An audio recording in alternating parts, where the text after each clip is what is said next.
Alright, Schlockmeisters fans, a re-review from my previous channel. This one's called The Boogeyman. Let's watch it.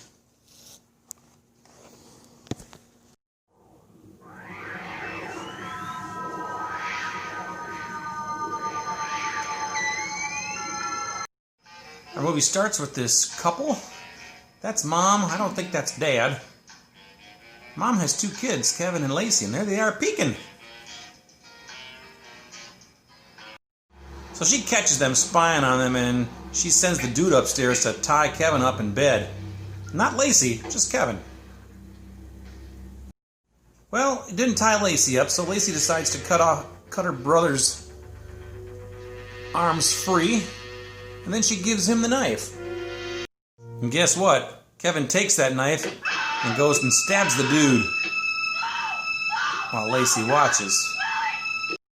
Fast forward 20 years. Mom is apparently in an institution somewhere in a different state, while Kevin and Lacey are grown up. There they are. Kevin is a mute, doesn't speak. Lacey's married.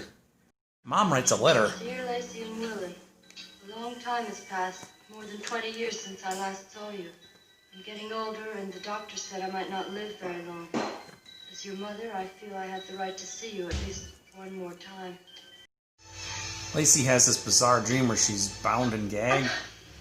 Or actually just bound and gagged.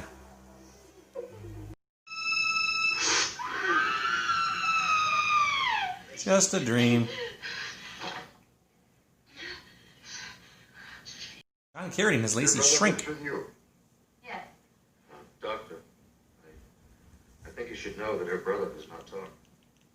He hasn't since that night, 20 years ago. This neighbor girl comes over and kind of teases Kevin. Willie. I'm sorry, Willie. Are you afraid of me?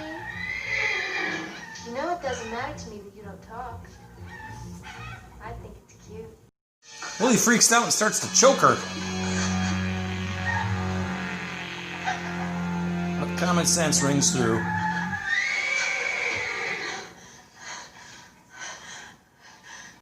Willie starts painting all the mirrors in the house.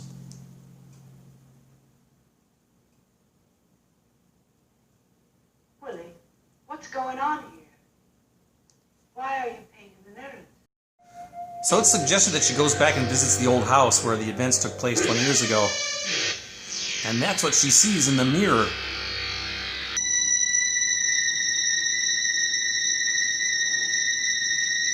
So she smashes the shit out of that mirror.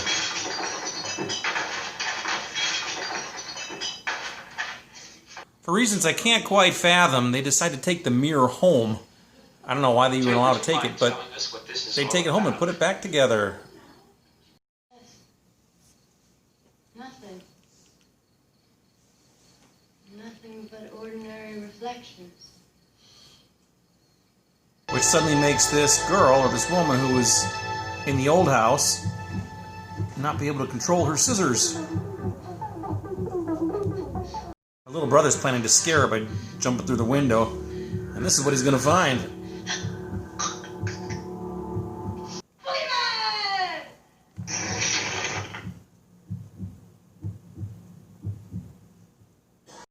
This other woman finds the bodies, and she becomes the next victim.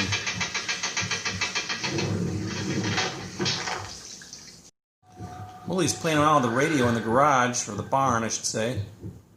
There's a shard of glass out there, too. Next thing you know, we have a pitchfork with a mind of its own. But Lacey comes out there, and it misses.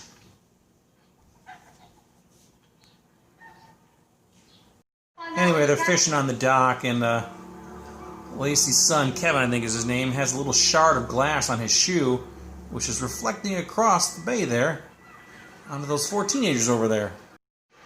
Clearly there is evil in that glass.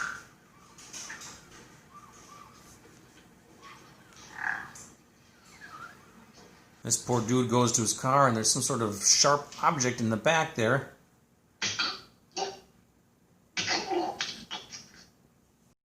And when the girl goes to check on him,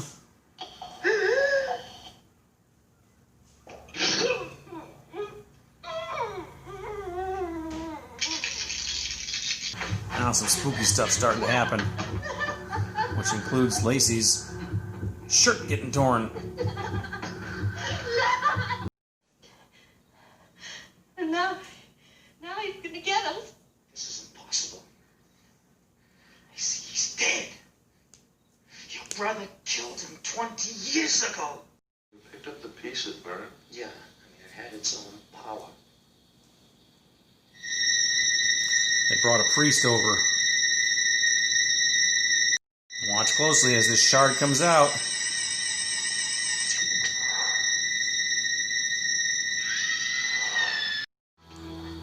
Bodies start piling up now. That's a pretty cool scene. Clearly Lacey's now possessed.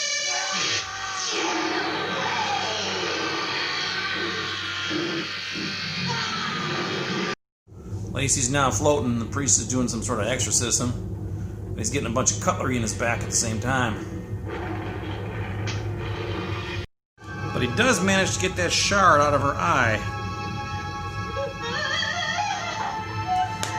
Kind of makes all the difference.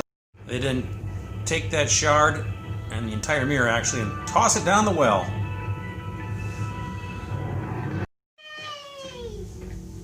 So at the cemetery, Come on, Kevin. Let's go. the little piece of glass on his shoe comes off finally. And as they walk away, we hear it starting to breathe. And its heartbeat, of course. All right, let's talk about The Boogeyman. This is a movie that showed up on cable when I was a kid, probably around 1982, 83, 82 for sure, probably. Saw it a few times back then. I always liked the movie. I don't know if it's quite considered a slasher film. I guess it kind of is. It's got some spooky elements to it as well. Directed by a guy named Uli Lamel, I think is how I don't know how to pronounce it, whatever the hell.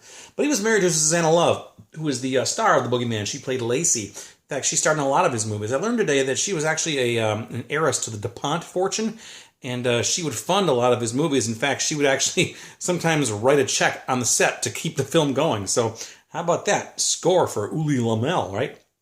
So anyway, she starred in The Boogeyman. What we have here is a story. Two little kids are spying on their mom, who's making love to, I don't think it was Dad. I don't know who it was in their house. I don't know if Dad was even in the picture at all. But anyway, they were spying on them as they were about to make love on the couch. And when Mom noticed the kids were up, she yelled at them. And then the guy who's wearing the stocking cap on his face from a stocking ties the boy up in the bed. Doesn't tie the girl up, though. So the girl gets a knife and undoes the knots. And then the boy, Kevin, takes the knife, goes in the living room and stabs the shit out of that guy. Anyway, fast forward 20 years. Those kids are now grown up. Mom is apparently in some sort of institution somewhere. Kevin is a mute. And the girl, Lacey, is Susanna Love. And she's sometimes plagued by little nightmares and things and flashbacks, and she has some issues with what happened years ago. So her shrink and actually her husband decide, her shrink was John Carradine, by the way, you should actually go back to the old house and just take a look around to kind of get rid of these ghosts forever, which didn't make any sense to me, but whatever. So that's what she does. They go back there, and there's some like teenagers living there. I don't know. It was hard to figure out what the hell they were. But anyway, she walks into the room, and she sees this big mirror. She looks in the mirror, and she sees the guy that Kevin stabbed years earlier, and he only in the reflection, not behind him in the bed, though. He gets up, so she's freaking out. She smashes the shit out of the mirror. Next thing you know, her husband takes the mirror. He said, "What the hell is wrong with you?" He takes the mirror back home, which seemed odd to me, but nonetheless, took the mirror back home. I guess there was one shard left in the house, though, or something. I don't know. But anyway, he put the mirror back together, and then suddenly, by breaking that mirror, you unleash this force, which was the boogeyman, I guess. And things start happening. People start dying. This one girl stabs herself with scissors. This was in the old house, by the way. The boy puts his head through the window, "Boogeyman, boogeyman," and then the window comes down and crushes him. The kid has this little shard of glass from the mirror in his shoe, and it's reflecting across the lake towards these other teenagers who are over there, and then two of them die. Ultimately, there's kind of, I don't know if it's an exorcism or what exactly it is, but the mirror is at the home, and the mirror a shard goes into Lacey's eye or over her eye, And then the priest is there, and he's trying to stop her. He gets a bunch of silverware in the back. Ultimately, they're able to get that shard off of her. They take the mirror and throw it down a well. Big fire explodes, and that's pretty much the end of it. Now, their kid apparently had a little piece stuck on his shoe yet. However, when he was at the cemetery, he was jumping up and down, and it fell off of his shoe and stayed there. Last scene in the movie, we hear like this heartbeat and stuff, like the mirror shard is still going to kill somebody later on. So anyway, that is the Boogeyman. Now, they did make a Boogeyman 2, which I also have, which I actually haven't seen, but apparently there's a lot of the footage from that movie is made up from scenes from the original The Boogeyman. But other than that, yeah, I like this movie. It had a brief nude scene in it, and I like the score, actually. The score kind of reminds you of Tubular Bells a little bit from The Exorcist. It was kind of cool. And when there wasn't a score, it was just very silent. I love that movie, that kind of atmosphere in movies too.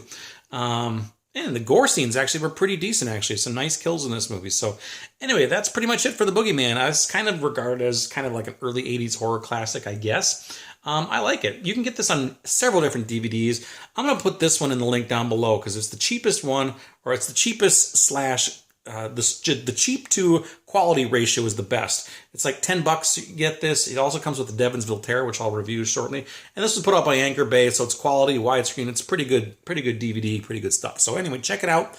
Let me know what you think about The Boogeyman. Watch it. Bye.